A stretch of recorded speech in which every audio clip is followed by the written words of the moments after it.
Torah Lighthouse Project.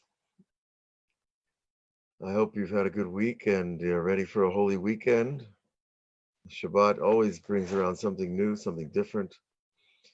We are in the 10th class of our series, I believe, and I'm excited about tonight's class. We're going to do something a little different, which is always good as well.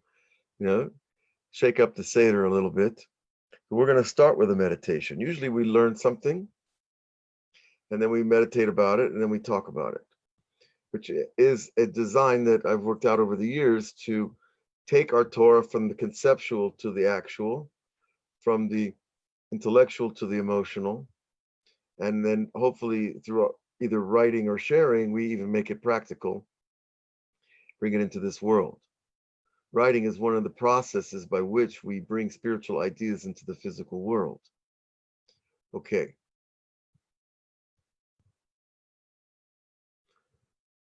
I see Michael Weingarten. Welcome, Michael, and Nicholas, and Ariel.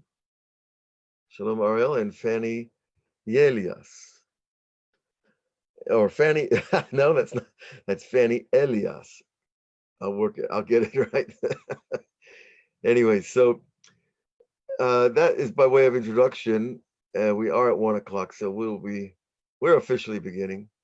I hope everybody is ready to sit down and relax a little bit and focus, because tonight's class, the idea of the letters and the vowels and the formation of what's called a chariot, which essentially is a biblical vehicle.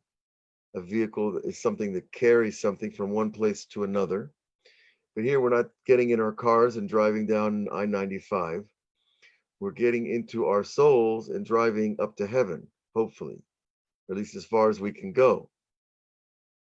And it can be a long journey or a short journey, depending on us, depending on our desire, which is our fuel, and our clarity and our purity, which is the actual lens of perception we call our souls, which is part our eyes and part our ears, part our nose, part our mouth.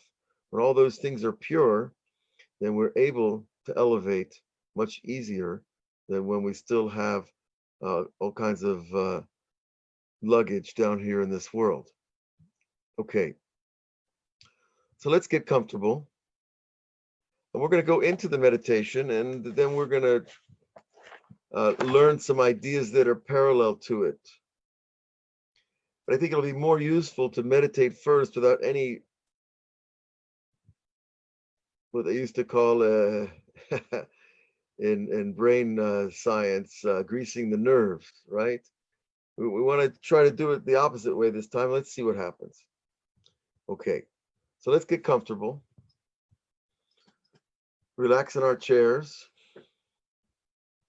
as we always try to remember our spine is our antenna. Our mind is like the dish, that's trying to receive from great distances, spiritual distances. Our bodies are the base that holds things in this world. Let's begin to breathe.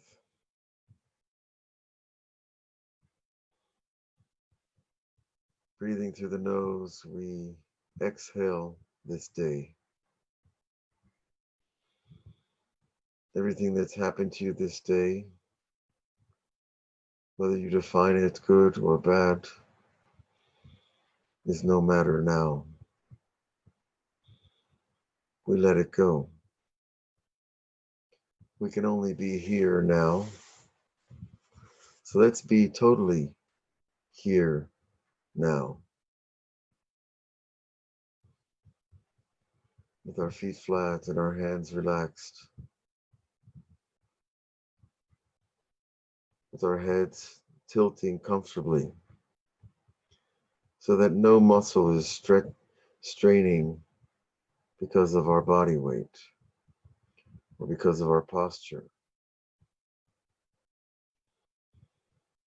That you could feel almost like a noodle, a wet noodle, where you're just so relaxed. letting everything go,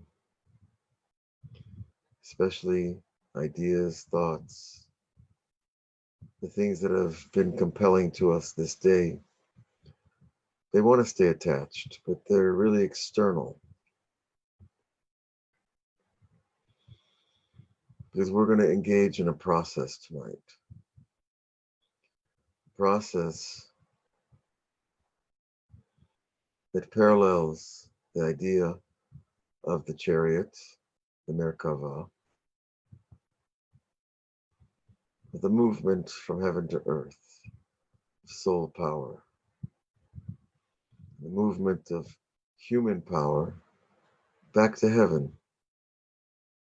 through soul power.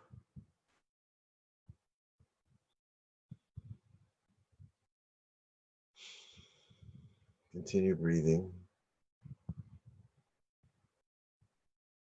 gently, easily.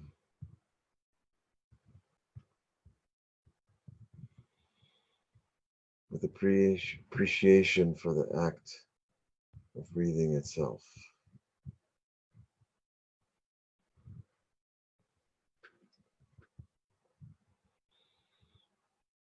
If there's any noises, anything that bothers you, just let them go. Nothing has the power to upset you unless there's an opening, a vulnerability, a place that is yet to receive the greater light of the soul. Because when you receive your total self, your divine soul, you are whole. When you are whole, there is no opening for irritation to enter us.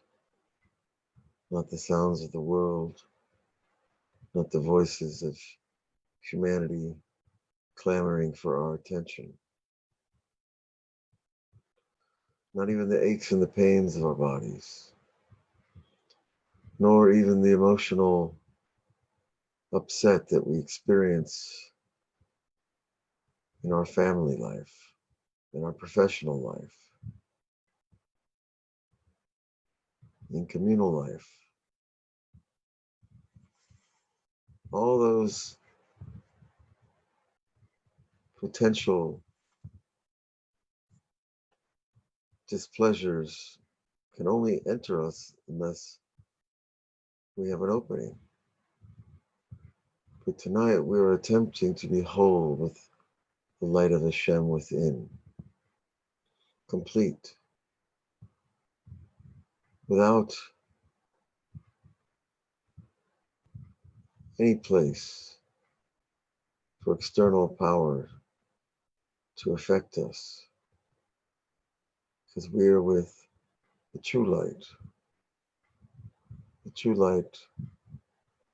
of the infinite God that dwells within us.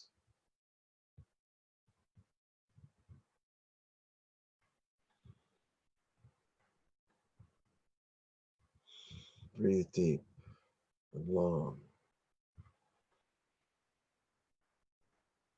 Luxuriate in the experience of breath.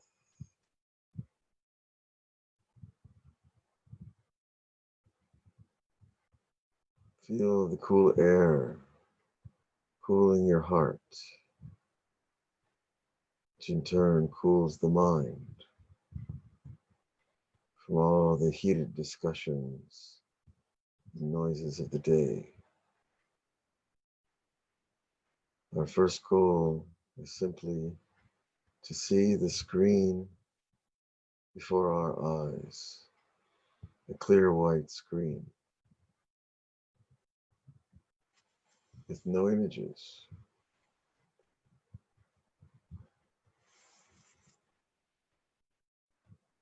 Continue breathing as if your breath itself clears the screen, purifies the mind's eye from anything of this world. This world is beneath us, far beneath us. We are like those who have climbed a tower to sit in the overlook of the soul. Our lives are beneath us, below. Any concerns or worries, we don't deny them. We simply choose to not to try to control them. And by doing so, we become more free. Free to rise up to this inner theater.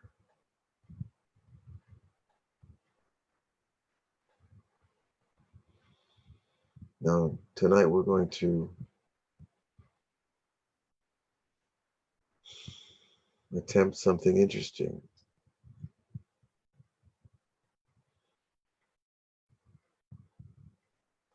And rather than explain it, let us just do it. And we'll talk about it later.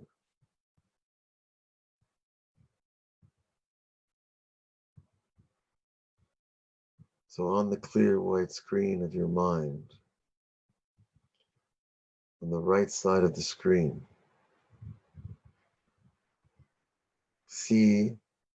project the letter Bet. See the letter as brilliant black, shining, thick, three-dimensional, with a little dot inside the Bet. And the bar with the dot below it, the vowel kamats. It's pronounced oh.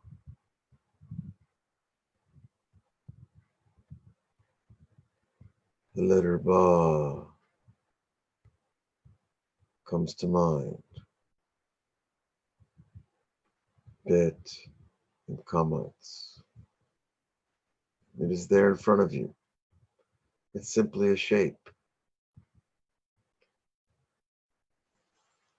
It represents bayit.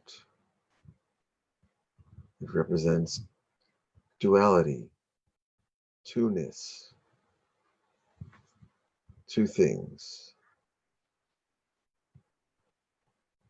But for us now, it is just a letter, a shape with color, with a dot in the middle, and a kamats beneath it.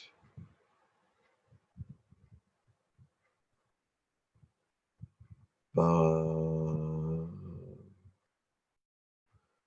You can chant the letter Bet, all the while seeing it in your mind's eye. Ba.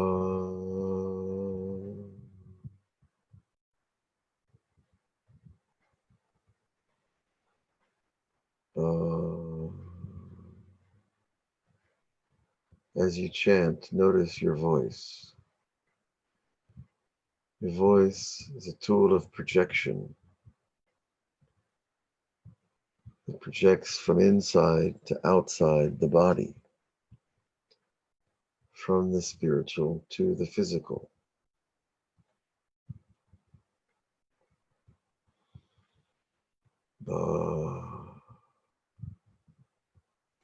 It is a simple thing, this Bet. Leave it on the right side of the screen of your mind. Move over your focus, your inner cursor. Move it across the screen a bit, about 25%. I want you to see a resh.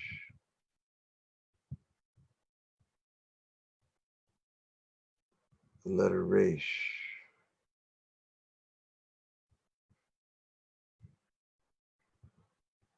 With a bar on top, a curve, and then a post, a straight line moving down. The normal vowel of a resh is a tzere, two dots. indicating the sound resh, the A sound.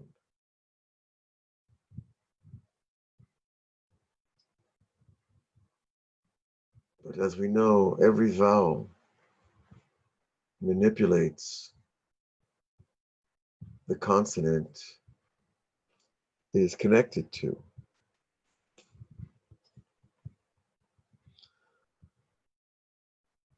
So we're going to change the vowel on our resh from A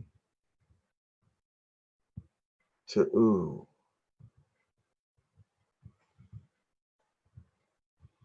And U can be called a shuruk, is a vav with a dot in the middle left side of the vav.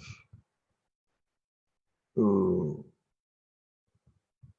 U. U. A new sound, the resh sound. Resh is a letter. It has a meaning. It means the head. But for our purposes now, it is simply a shape, a letter, a sound. We're not worried about its suggestive connotations. Simply resh, becoming ru. Now you don't have to trill the R. You can if you enjoy that. But that is our second letter, resh, with a vav. Ru. Ru. Become comfortable with the letter. Feel it in your mouth, vibrating. Ru. Feel the air emitting the letter. See the letter in your mind, traveling from your mind down to your mouth and out into the world. Ru. Resh. Ru. Now we have two letters on our screen. Ba. Ru. Actually, we have three, excuse me.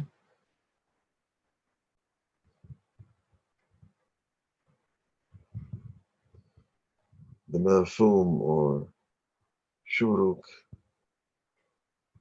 is in place. Beit, resh, vav. Ba. Ru.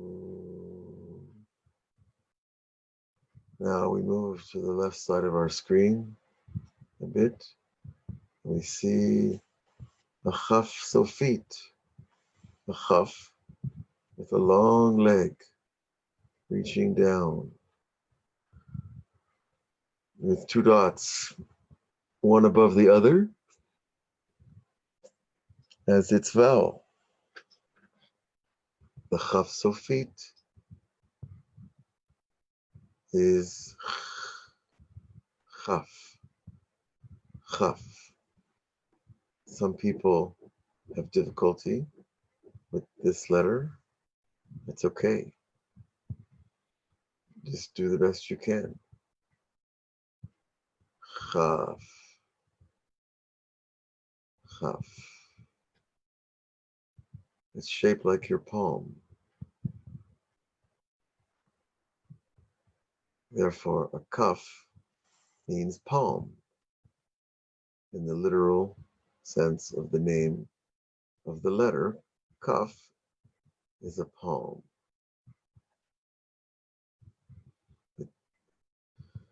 That important part of our hand that is able to hold, to receive, to support.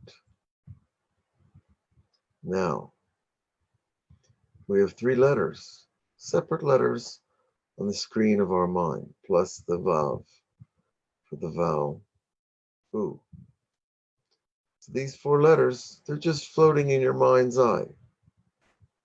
It means nothing. Just 4 letters. Each has their own connotation. But as they dance together, all of a sudden, they bring them into a word and say the word. Baruch. Baruch.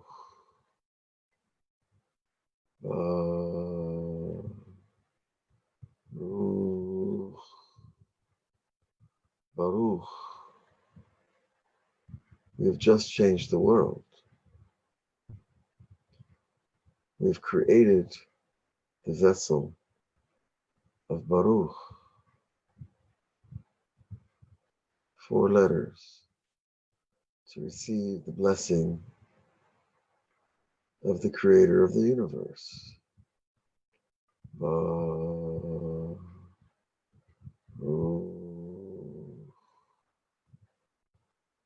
Each time we say the word, think blessing in your mind. Blessing. And as you think blessing,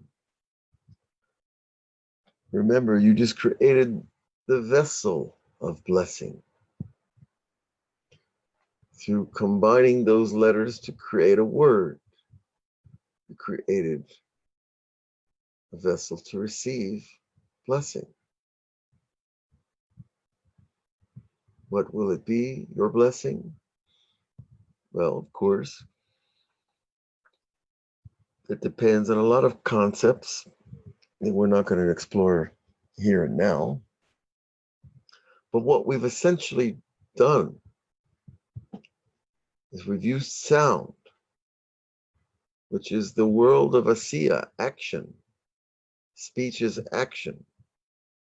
And we've lifted sound to the level of yetzira, the level of formation, by forming letters in our mind's eye. Now we brought those letters together into a full word. And the word is Baruch, blessing, blessing. Who doesn't need a blessing? Wouldn't like a blessing? So when we create the word and the vessel for an idea, for a reality called blessing, now we're going to reach up to the world of Bria, the world of mind, the world of ideas, the world of intentions, kavana. We want to bring down the idea of blessing from the abstract notion into the letters. See the idea of blessing as light, filling these 4 letters and chanting Baruch. See the letters fill with light, like balloons, like a light bulb being filled suddenly with light. Bet, brilliant, Resh, brilliant, Vav, and Chaf Sofi, each receiving a light. So that those letters shine so bright on the white background of your mind's eye that you don't see them anymore at all. The light disappears into light.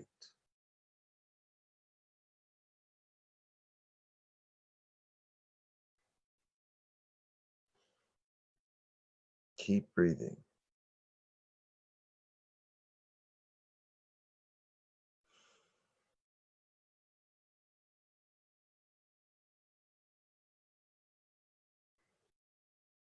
As we breathe, know that air also contains the light of Hashem.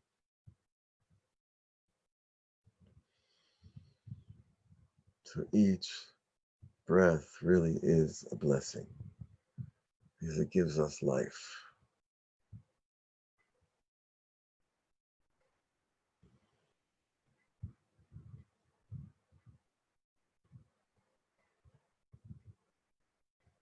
Blessing.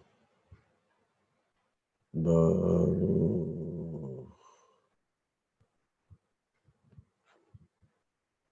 We ask rabbis for blessings all the time, or learned people, the case may be.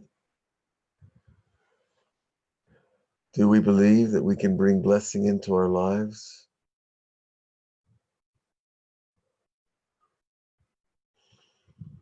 Through our speech, through our chanting, through the vacuum of the mind and the heart, the empty space where our speech appears, called Olam Ha'asiyah, the world of action.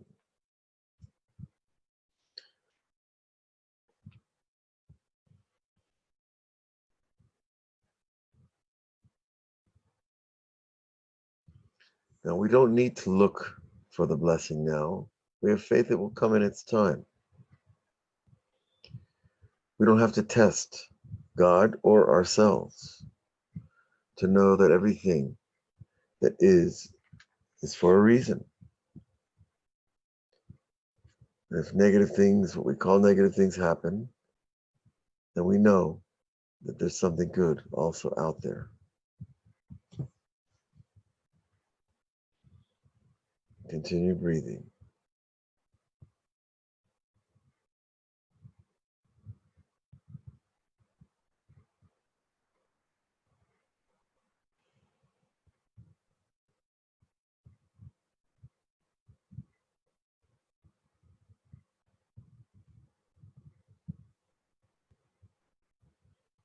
Now, let us return together.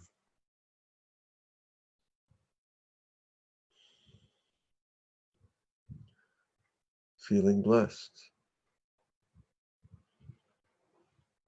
You know how it's easiest to feel blessed, of course, is to count our blessings. Let's say right now, tonight, we're not going to count blessings.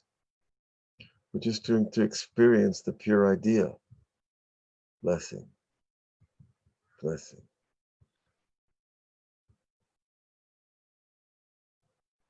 You may want to roll your eyes up to further focus your vision.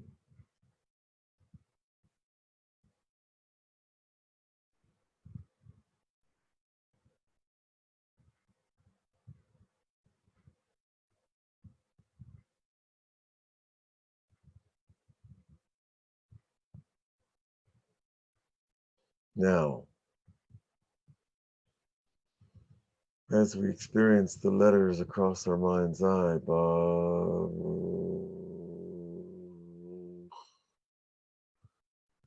feel your chanting pull you out of you. The chanting itself is the projection of soul back to heaven.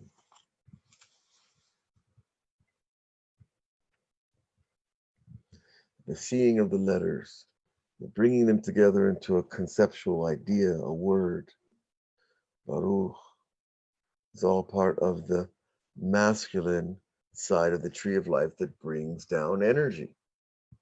When we say the words, we're returning the energy to God. Blessed are you. Even though I feel I'm blessed, I want to bless you. The true blessing, the true source. So try to see that energy turn around. That you're drawing down blessing, but we're only using it to bless God back. We don't need to set up God for a test, Chas v'shalom, to see if he's real, to see if he's going to come through. We already know that he is real and that he does come through. And if it doesn't happen the way we want it, that means it wasn't supposed to.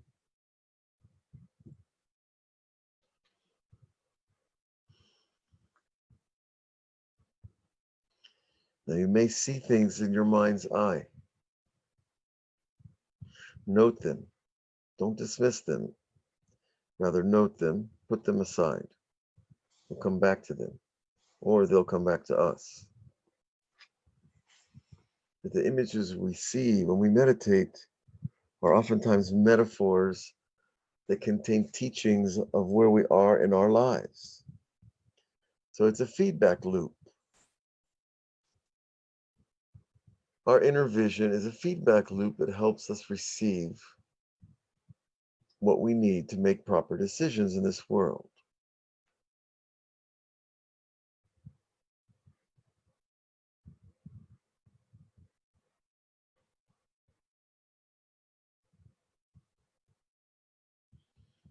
Okay. Sometimes we have to pause and take note and repeat the image. Why does that camel keep popping up? Whatever the image is, we're not here to edit. We're here to experience. So a few more moments. We're going to just allow ourselves to be in this space of these 4 letters, Baruch.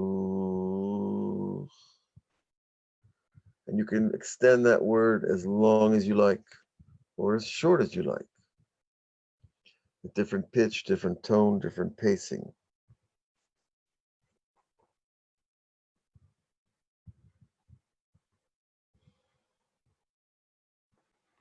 If you see absolutely nothing in your mind's eye, that's fine. That's okay too. The mind is a muscle. It needs to be exercised. Projecting images is the exercise.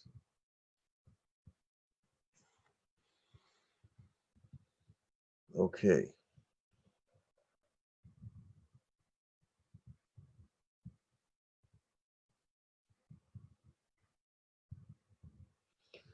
So let us return completely. You know, opening the eyes can be traumatic in this world. I guess that's what they call awake, right? Let's not go there. Okay. So now I want everyone to share if they'd like to. Obviously, it's not mandatory. We're past mandatory. When you turn 60, you don't have to be mandatory. But if anybody would like to share something, they're welcome to. I could share something. Makes it easier when someone starts from their experience. Now, I've been doing this meditation, these types of meditations for maybe 2 decades. So it's, it's natural that I would have more results. And also, of course, part of the gift is to understand what we see.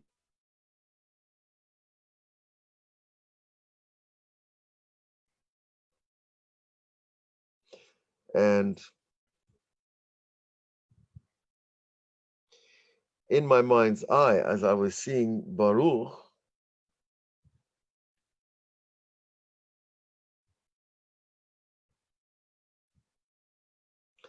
I was seeing a car, an automobile. And the car wasn't doing anything, it was just there. But it came back a few times. So when an image keeps coming back to you, repeating itself to you, it means it's holding a message. If it just flits away, it means it could also have a message, but it's not necessarily what you think. This is where really we work together, is to help learn how to interpret what we see.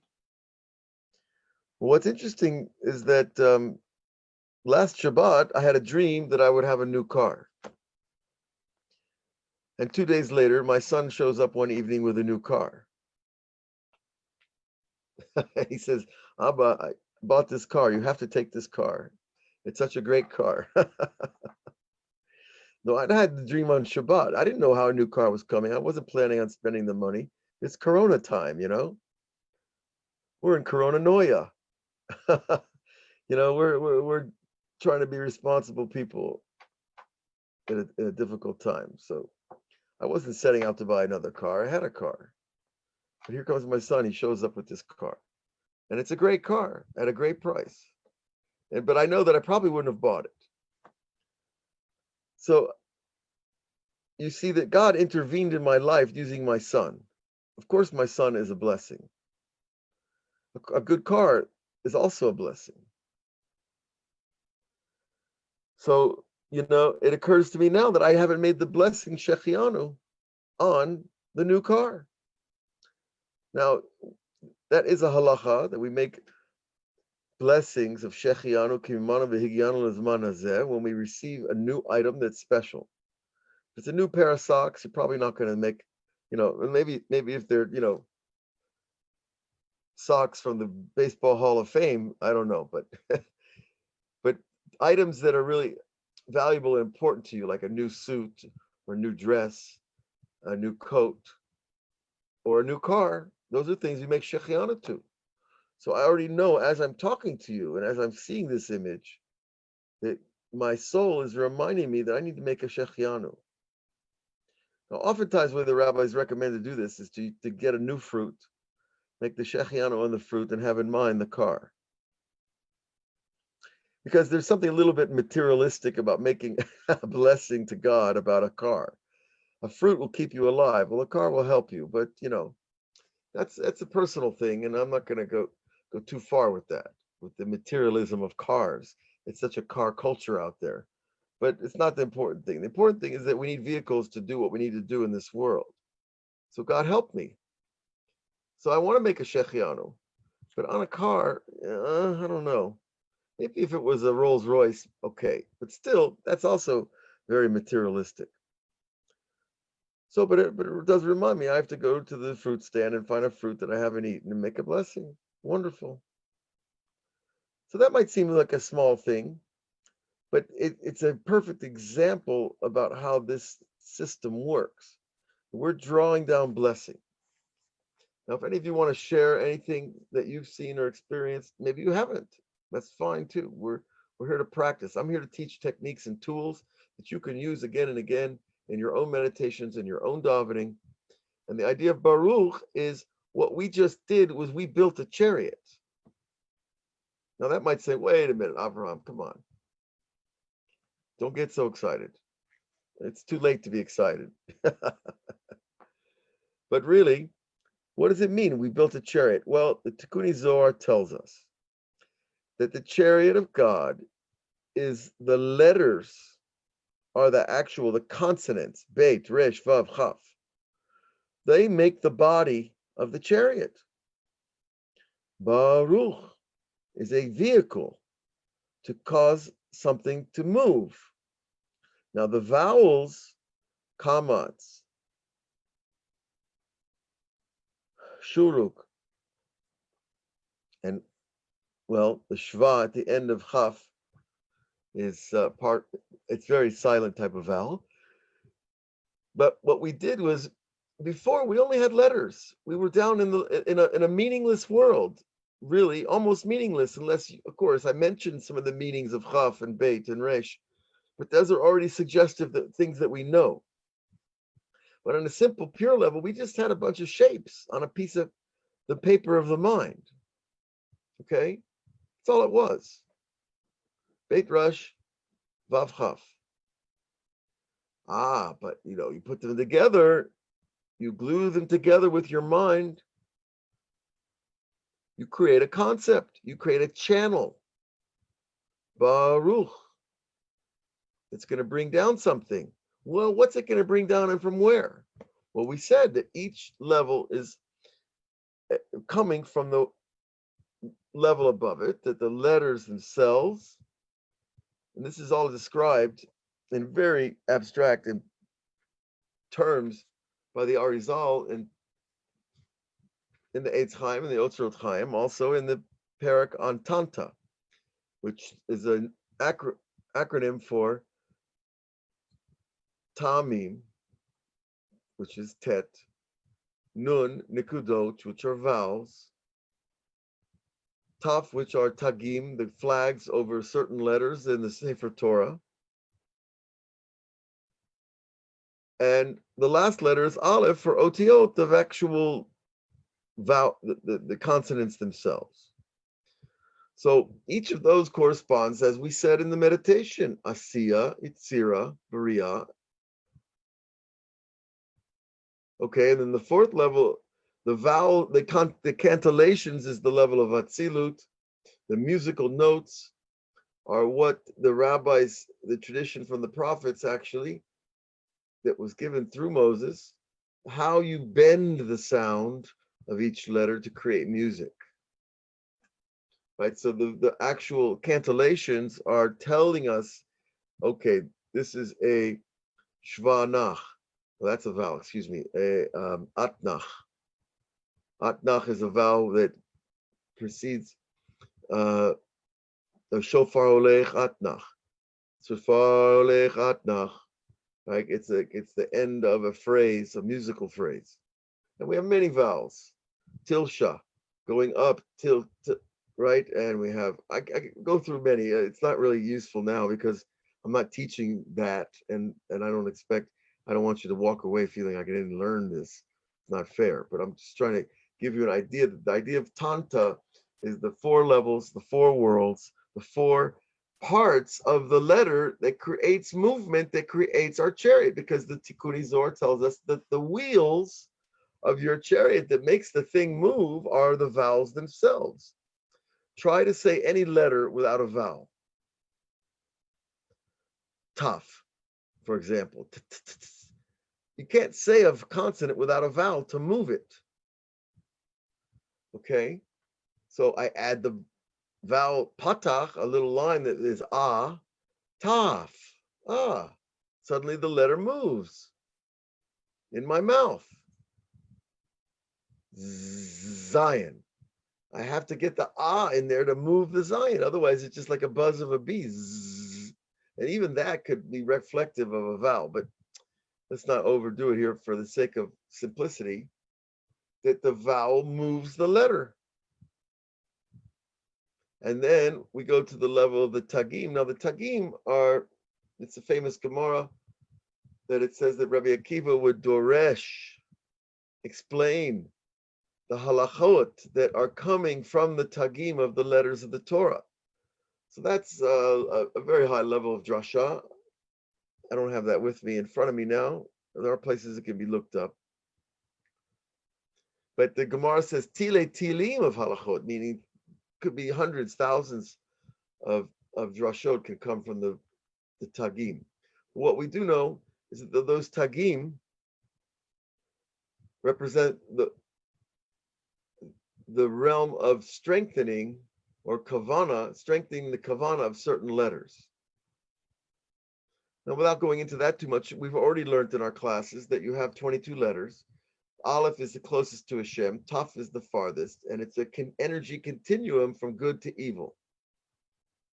And each letter reflects a step in that staircase. From Aleph, the holiest, to Taf, the least holy. Okay, so the tagim were given to certain letters, and they're represented by the notricon Shatnez Getz, Shin, Tet, Nun, Shat, Nez, Zion, Gimel, Getz, Tzadik. Those letters receive one flag. Now, other letters receive more. But again, we're not learning all about that tonight. The point is that what we're learning here is we're putting together our chariot, what we just did in a meditation. Now we can see, the tagim are actually added to the letter to strengthen its position. We've also learned that has to do with its stability as a graphic image.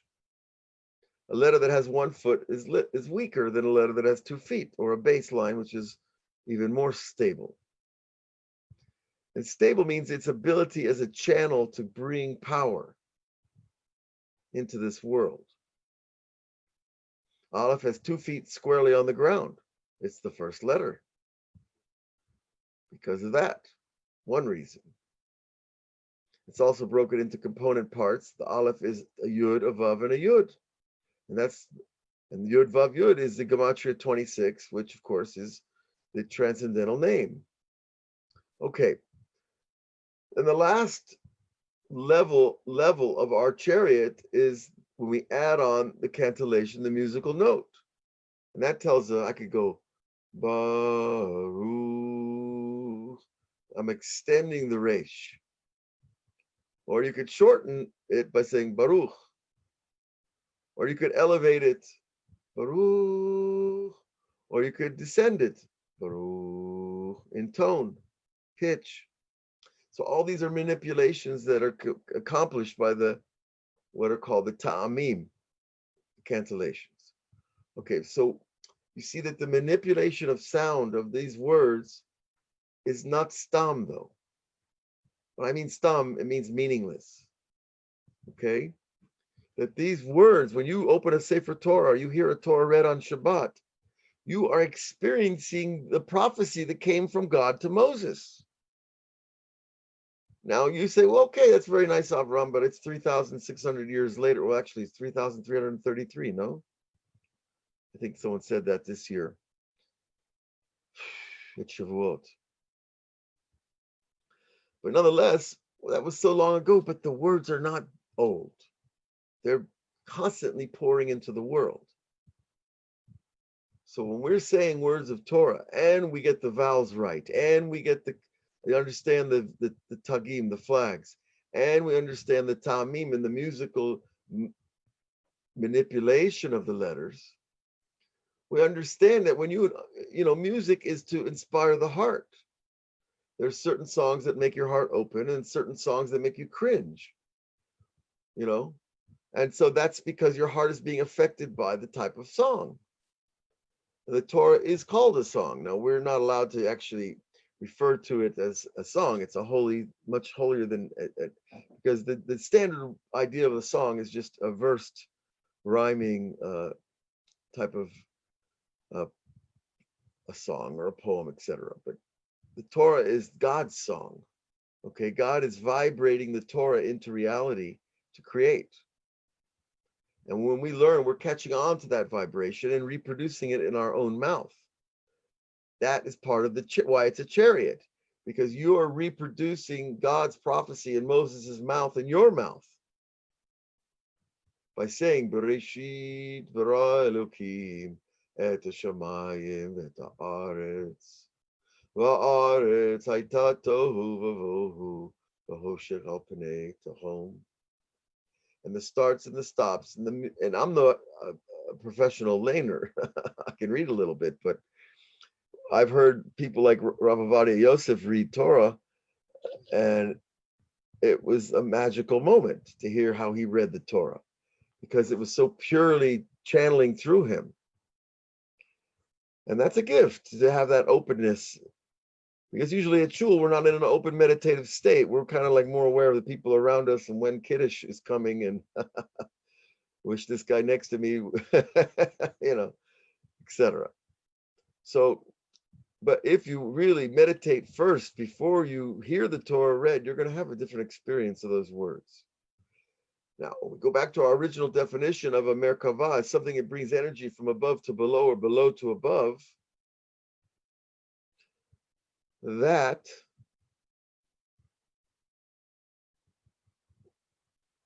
can be experienced on many levels and many levels of intensity. Okay, let's put it that way. And each person is different. Thank you for being here, Cindy, and everyone else. Now, so what I wanted to do, and I hope that we accomplish something, by meditating first, is to create a simple, pure experience, something, and then to reground it or root it into the Torah itself. So I've written here some other sources that will help us.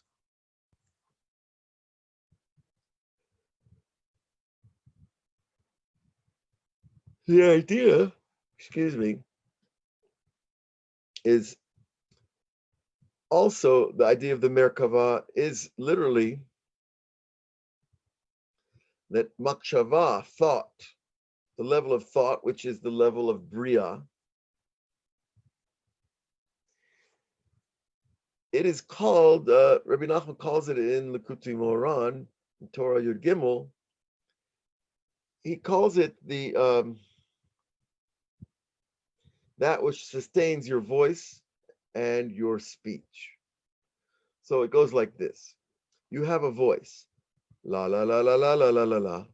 That's not called speech. That's just called voice. La, deep. La, high. Not going to go there tonight. Right? That's a voice. Pure voice is just pure sound as you produce it from your mouth. Your voice.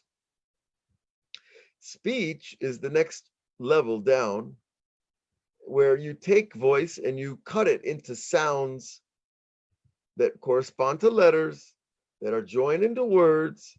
Those words are joined into sentences that create complete thoughts. Those complete thoughts are joined together to create paragraphs, and paragraphs are full ideas. Now, what do we just do there? We just created a spiritual ladder where we take sound, we cut it into words, and the words become sentences and they become paragraphs, and we're creating a vessel to create a whole idea. An idea that could change the world. When God said to Moses, Bereshit bara Elokim, in the beginning God created the heaven and the earth, and there was darkness and chaos above the Tahom, the depths, etc. He changed the world. Those words helped change the world. Of course, the whole Torah did, and millions of other words. But let's not take speech, holy speech, for granted. Because, by the way, this is the way when you attach to this level of speech, if you can attach to the pure soul of Moses in the Torah, you're going to get prophecy. It might just be a little prophecy just for you. Doesn't mean it's for everybody else. That's not the point. Because that's what the work is to attach our soul to the souls of the tzaddikim through our speech, because it's unified with their speech. Okay. So over there in Likutei Moharan, the Rebbe is telling us that what holds their voice to your speech, that's a crazy idea. Wait a minute. La, lo. Now, la is a sound. Lo is a word. It means no. We just jumped a level. We jumped from meaninglessness to meaningfulness. Okay, that leap, it might seem very small. It is. But not in your life. If you go from feeling meaningless to feeling meaningful, that's like salvation. That changes your reality. I feel like my life has no meaning. I mean, I felt that. I drove across America in a van, and I was like, looking at the beauty of the Old West, out there in Arizona on a lightning-filled night. I could see 50 miles in the sky into the distance at the lightning. And I said, there's got to be meaning here. And eventually I got to LA and I met some rabbis, and I believed in the Torah. A lot has to do with the Torah of Rabbi Nachman and Kabbalah in general. But suddenly life, if the Torah is true and God is real, then we have automatically imported meaning into our lives. Now, if I don't want to accept that, fine, you could keep searching. I was tired of searching. I drove enough. But so you see, meaningfulness is very important, because a human being without meaning, he feels empty, and the emptiness will eat him alive. And as a therapist, let me tell you how real that is. I see it with people all the time, with young people, mostly young people, because young people have that struggle to find meaning. Usually when you get to be middle-aged or some proportion, you've discovered some meaning. Well, some people will say, well, it's enough meaning for me to do good things, or to have kids, or to be married. And that's true. That is meaningful. You've taken on commitment for other people. That's meaningful. But we know that after a while, the kids and the wife and the job and the income and everything else that I assign meaning to, it gets a little flat. So I need something greater meaning. Why am I here? What is this planet? Why are we suffering? Well, ultimately was the decision that the question that pushed me further was There's too much suffering for the amount of pleasure there is. Or another way of putting it, there's too little pleasure for all the suffering. So we just jump the boundary of meaning just by jumping to meaningfulness, from meaningless to meaningful, just by changing our language from la to lo. That's outrageous. And it's only by changing one vowel, the ah to the o.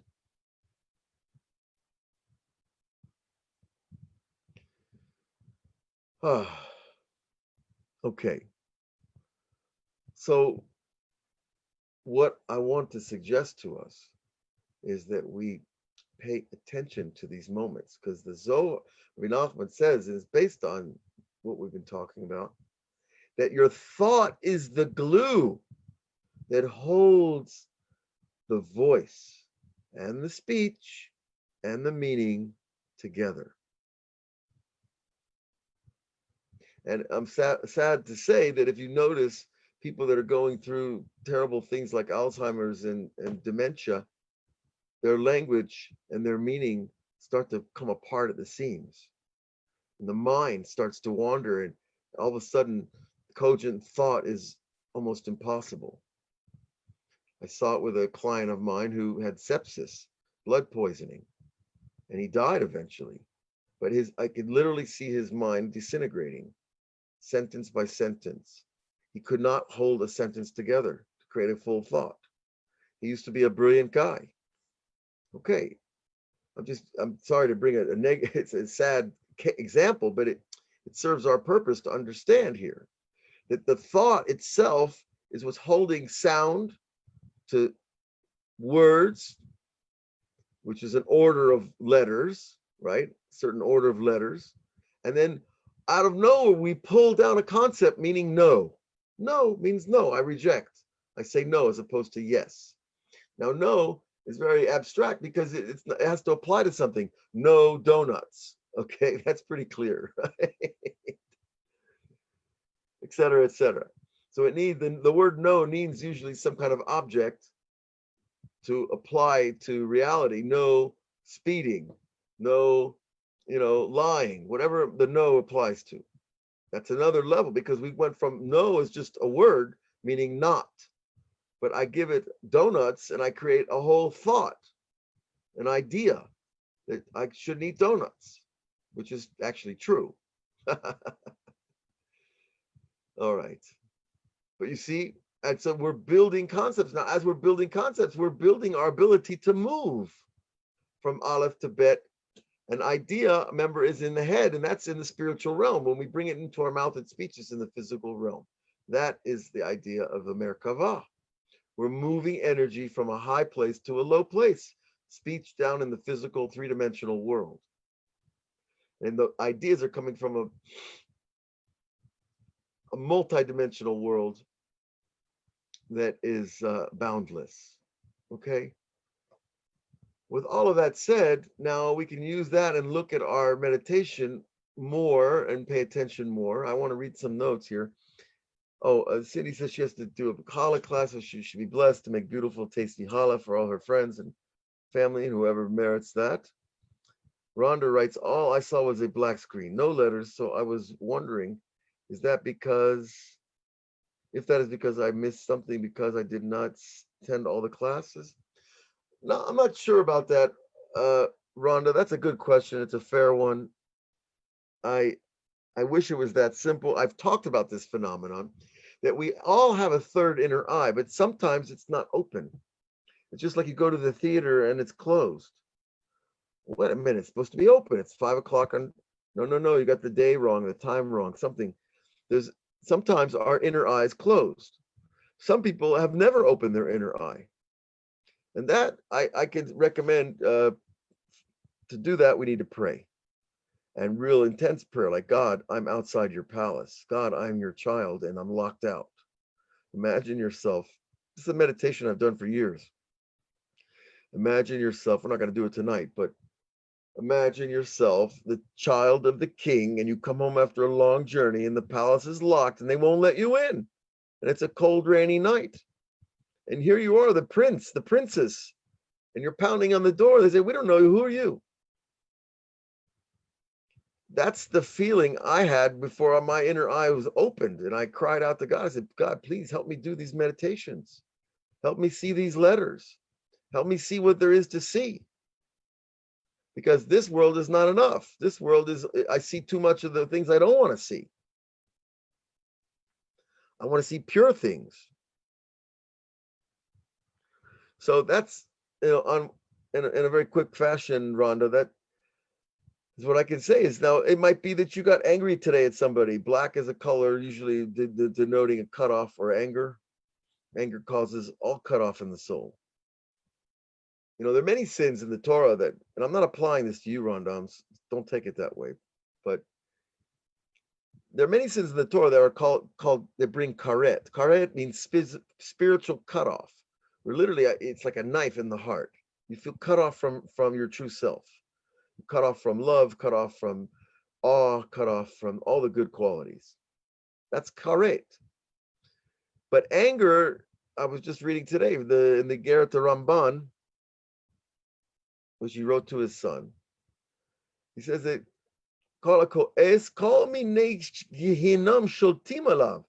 anybody who's angry, all types of hell rule him. Now, what does that phrase mean? All types of hell rule him. That doesn't sound good. What types of hell are we talking about? Fire, ice. There's a hell of fire, there's a hell of ice. Well, it could be that, or it could also be like demons that cut us off from experiencing the true beauty of our souls. That's just a drasha on the idea of being cut off, but black is a color of that. But here, I think it's probably just a lack of experience. I don't know. That's presumptuous of me to say because I don't know you, Rhonda. Maybe you've been meditating for 20 years. But regardless of how much experience you have, if you didn't see anything, it might be that you're just, you came into the class with a lot of other things on your mind. The early part of the meditation, of course, is to get the mind clear and free and open. So it's a matrix of answers we have to address. But I always come back to the same thing. Well, I got to pray for it. I got to ask God, please open my mind. I'm tired of living in this little cell. My life is a prison cell. This body is a prison. And my mind is a fighter jet that wants to soar through the heavens. And here I am stuck in my little box.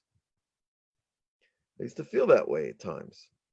But gradually, but doing the work, especially the work of as Bodhidut that Rabbi Nachman recommends, talking to God like he's right in the room with you, because he is. We don't believe it. It's got to be a wow experience or I'm not impressed. No, it doesn't. You just have to know it. And your knowing it invites God into the room. If you're not sure, God says, well, if you're not sure, why should I show up? So you see, it all comes back to faith. The Gemara says that Habakkuk, the prophet, who was a famous prophet because he was the product of the child that Eliyahu Navi hugged and brought back to life. That's Habakkuk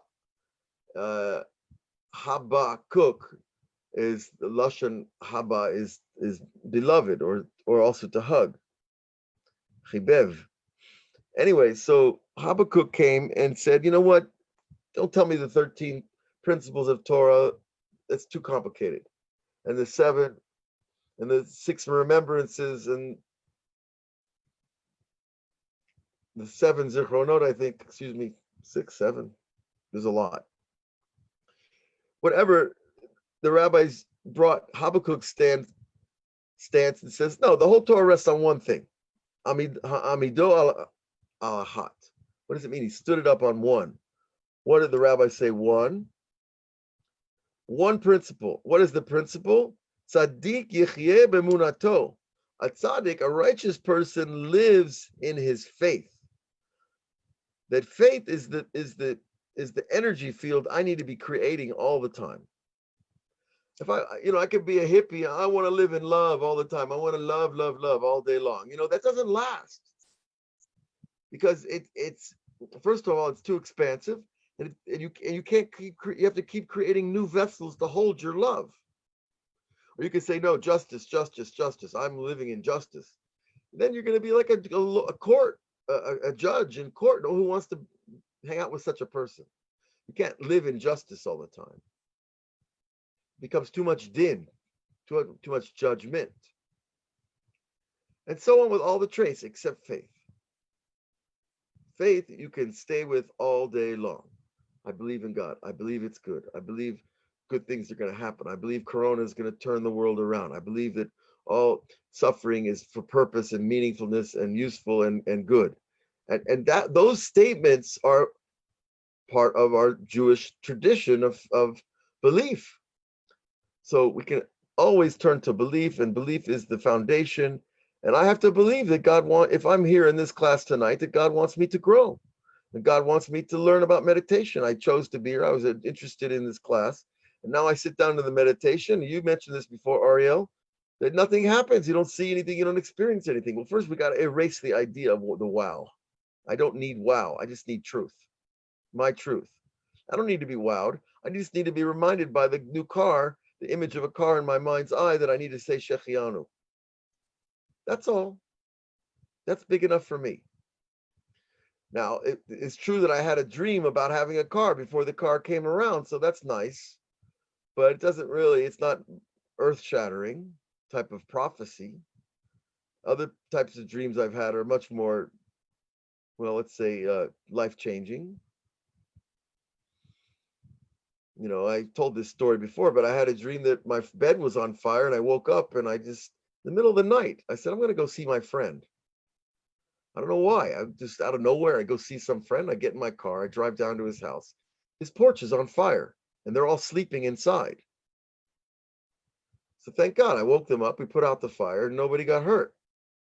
Could have been a tragedy. So that's the type of dream that's a little more provocative. But the point again, I have to change my goal. My goal is to do God's will. My goal is not to be a prophet. My goal is not to be wowed, get high on God. That is immature metaphysics. Okay, but if your eye isn't open, we have to pray. And I wept about these ideas because I really felt like I'd come home to my father, the king, and here I am locked out of the palace. Because the palace, my friends, is nowhere but the inside of your vision center, your inner theater. That's where we need to go. For this is the high level work. This is the real work. This is the Merkava. And each person in his level. Okay. Hey, this is heavy stuff, but let's not be too heavy. Let's be happy. But you should be blessed, Rhonda, to see the true visions of your soul and what you need to learn, and to turn it into prayer, and to turn that into a force for change for good in the world. Okay. We see a flower. Miriam Del Carmen Saavedra sends us a flower. Well, that's nice. It looks like a rose. A rose is a very important metaphor, actually, in Kabbalah, because it has a structure of the worlds woven into it. It has a center column, the stem. It has 13 outer leaves, 5 inner leaves, and the actual, point of reproduction where this, right in the middle of the flower, and that corresponds to the sphirot and the partsufim. The Zohar describes all of this, the rose, in it's one of the introductions of either Breshit. I think it's Breshit, but you have to look it up closer. Anyways, thank you. I can see an eye, colors including green, blue, purple, and gold. Well, seeing an eye is very powerful. An eye, because in Kabbalah, there's this idea of the ayin pikicha, it's called, the open eye. The God's eye never closes. Once in a while, we need to close our eyes. I close my eyes a lot when I'm working or talking or teaching, because I focus better with my eyes closed. But the ayin pikicha is God's eye, which is really, you even look on the dollar bill and the pyramid and the whole that image that's attributed to Egypt and probably a few other religious traditions. That open eye is a symbol for God's hashgacha, his providence, at least in Judaism. So providence obviously is a very important thing, and it is another whole Torah, or many Torahs to learn about providence. But if you saw an eye, I don't want to interpret it for you, Rhonda, because one of the important principles in this work is that if you see something and it's real and it's true, it's going to have an interpretation dragged with it. And I don't want to superimpose my interpretation. I can tell you what I first thought of, but it's more important that you get in touch with you at that level to be able to say what that eye means. The colors all have significance. Colors are significant. If you know the Sphirot, the 10 Sphirot, we did a class on colors a few weeks back. You could probably look that up on the, I assume, on the archives of the Lighthouse. And each color has a significance in terms of a body part. And of course, a body part is just a channel of a sphira, of one of God's traits. So, gold is, you said over here, gold is Gevura, purple is Yesod, blue is Malchut, and green is Tiferet. I don't know how much meaning that has for you. It depends on how much you're familiar with these concepts of the Sphirot, but those colors have power. But I would listen to that class on that. Now,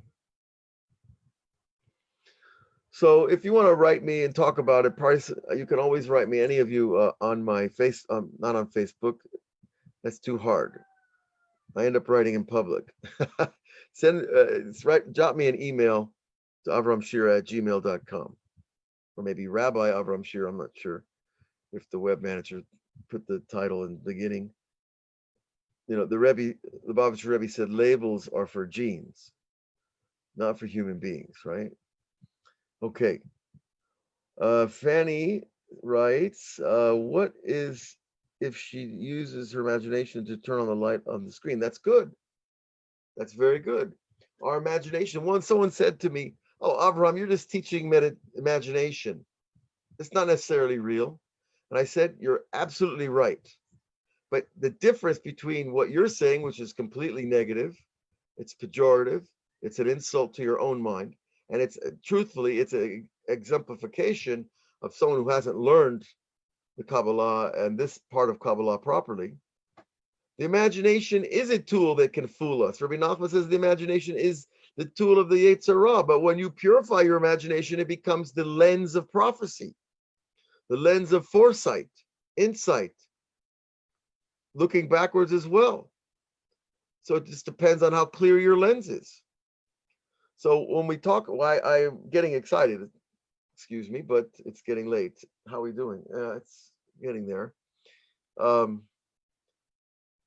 If you say I use my imagination to illuminate my mind's eye, even if it's not coming from outside, from a higher level, it's you actually create the vessel for it to happen at a higher level.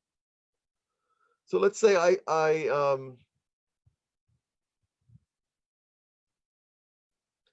say I feel far from God. That's true. God is infinite. How could you be close to an infinite being? But on the other hand, I could say God is close to me. I feel he's close to me. That's different than saying I'm close to him. You hear the difference? Am I just playing with the syntax of a sentence? I'm close to God, or God is close to me. They're both dangerous statements because it could be arrogance, it could be spiritual immaturity, but the idea, though, is that God has to be everywhere because that's what he is. Now, I can be far or close depending on what I do. So when I say I imagine the light in my mind, I'm actually causing the reality to get closer. So that's why we meditate on God's name. It's not that I'm going to, become Yud Kei Vav Kei. He's Yud Kei Vav Kei. But I want to bring Yud Kei Vav Kei out in me. So I meditate on Yud Kei Vav Kei. I hope this, it's like you shake the tree, the fruit will fall if you shake the tree. You might have to shake it a lot. Depends on how ripe the fruit is. And that means how mature we are, how ready we are. Because the last thing God wants to happen is people to learn Kabbalah and meditation and take it the wrong way. And I've spoken about that in many other classes as well. But that is a good idea, Fanny and Rhonda. You might want to try that. Just on your black screen, try to see a light. Project something. Project a letter. And if you don't, because maybe that could be my fault. Maybe I should have told you to project more. But again, if you're not, it depends on how familiar you are with Hebrew letters too. Now, the discussion of why Hebrew letters are not English or Latin or, Old Cyrillic. I don't know. Old Cyrillic. He sounds like a gate watcher. No, it's important because the Hebrew letters are God designed. Human design letters are not the same at all. Different world. So when we meditate on Hebrew letters, we're meditating on the letters of creation that he created for us to use, to become like him. That's why it's so important, if we can, to get to the level of learning in Hebrew, because you can learn a ton in English or Spanish or whatever your native tongue is. And it's important because you'll remember more in your native tongue. But ultimately, your devekut, your attachment to God, is much greater by learning in Hebrew. It just is, because those letters they're boiling around inside our soul. They're at the bottom of the soup pot. I can tell with these metaphors, I'm hungry and tired. Okay. But it's a good point, Fanny, and everybody should take note. If something doesn't come to you, project. But we have to be dangerous. This is dangerous because why? I can fool myself by thinking I'm seeing things that I'm projecting, and it's not God projecting it to me. Ultimately, I want my mind to be an empty space where he projects to me. I don't want to project outward except to create a vessel. I don't want to fool myself into thinking, oh, I saw the chariot tonight. Oh, I saw the angel Michael tonight. Maybe you did, but maybe you're just projecting something that you learned in a book or you saw in a cartoon. I don't know. And we're prone to that, especially spiritual people are very prone to that because, for a lot of reasons. And that's really the work of the one-on-one work in this limud, is when a person gets established and experienced enough, he's going to need personal interpretation skills so that we don't fool ourselves and cause damage. Okay. All right. Where are we? So we are at 2:15 almost. I guess it's that makes it 7:15 in Miami, something like that. 7 hours. Well, folks, you have all of Thursday evening in front of you. It should be a beautiful night.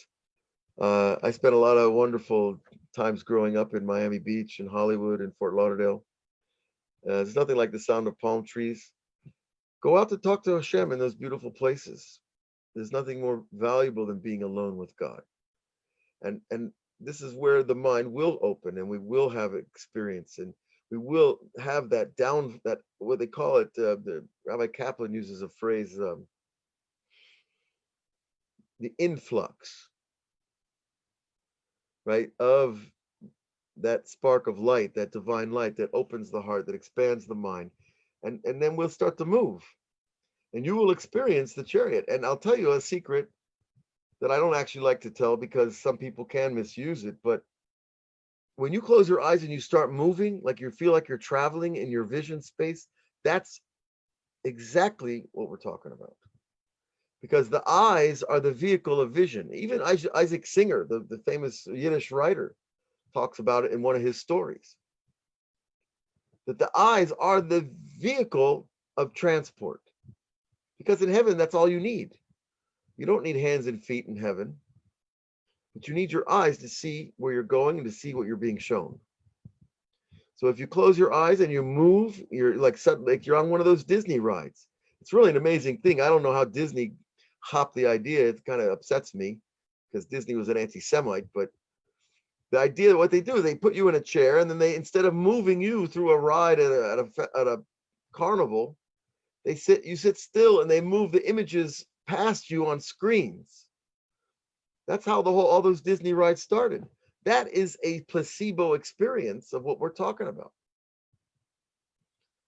So we have to write Disney, tell them they're stealing from the Kabbalah. I don't think it'll have much impact. But it's actually the upside of all that is that you see that the teachings of Kabbalah are spreading into the world, even to the lowest places in Hollywood. Now that might sound not good, but look, this is the nature of the beast. This is how Das Hashem spreads in the world, and people pick it up and use it. Okay. Question from a person from the audience. What does it mean when during the meditation you feel an immense joy? A joy that makes you drop tears from your eyes. That's wonderful. It means that God is dropping a little tear of joy into your eyes and that's a gift. So when you say, what does it mean? That you already have a vessel to receive, a vessel to receive holiness. And God sent you that tears of joy. The Zohar says tears of joy are the highest tears, not tears of remorse and not tears of laughter. Laughter is a different type of joy. The tears of joy are the highest because it's the overwhelming quality, as the verse says in Tehillim.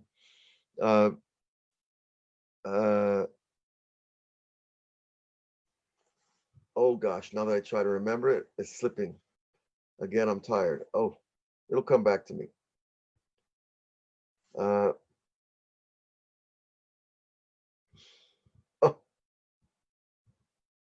Okay, it'll come back. But the point is, the idea of the verse is simply that God's love and your love for him and his love for you is appearing in you. Okay? And when it appears in us, your heart opens and you just cry from joy. And so it's a gift. I wouldn't read a lot more into it than that, except that God is with you and he likes what you're doing. And well, come back to the Lighthouse and we'll do it again. But so I hope everybody finished off their simplest Torah very nicely. It was an interesting simplest Torah here in Eretz Yisrael because of the lockdown, but we danced and we sang and we shared Torah, and that's the main idea.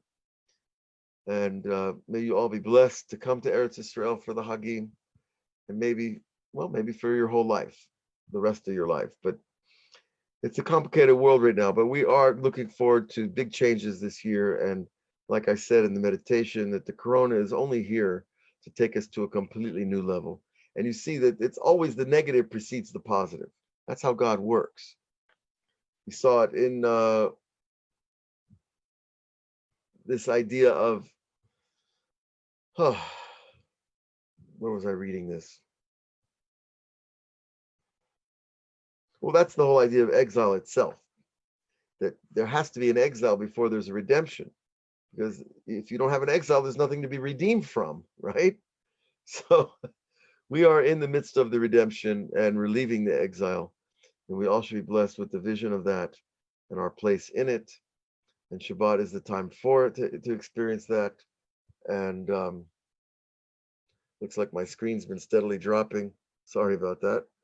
But God bless you all with that inner vision, to open the third eye and to use it in davening, because it's going to increase your dvekut, your attachment. And then more of that shefa, that life force, that influx of divinity will fill you and transform you. And you will be a new person. And then you will understand, I was telling my wife, the real fountain of youth, that the whole world has been looking for the fountain of youth since, well, long before the conquistadors got to the shores of Florida, Vasco da Gama and those fellows that were looking for fountain of youth. Here we have the fountain of youth, folks. It is the Torah, but it's the Torah, especially the Pnimiyut, the Torah, the inner Torah, the Kabbalah, the Hasidut, that teaches us the true connection to God. When you have that, God is ageless. He's not old. He's ageless, and that's being young. So let's all be young together, and we have to stay in shape and eat right. But that's not so hard nowadays, is it? Just go out on the beach. God bless you all. Shabbat shalom. We'll see you next week, God willing. All the best. And thanks again to Reb Michael and the Lighthouse staff.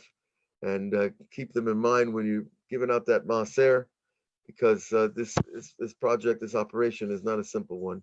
And all the best to all of you. Shabbat shalom.